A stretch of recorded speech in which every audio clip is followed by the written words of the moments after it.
का फुआ गोड़वा धइला। ये मेरी बुआ है, ये मेरी सिस्टर है, सबसे बड़ी वाली है। इसके बाद ये मौसी बैठी है, ये हम बैठे हैं और हम लोग पूजा कर रहे हैं।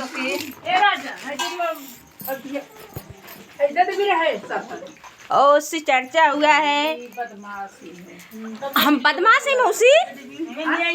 मेरा भतीजा है, कितना क्यूट है भतीजा, हंस रहा है देखिए।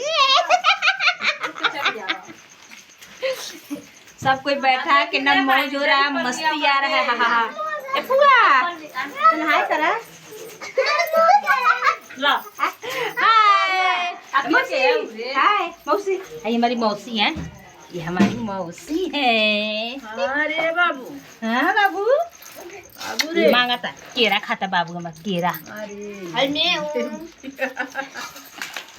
हाय करो, खा ले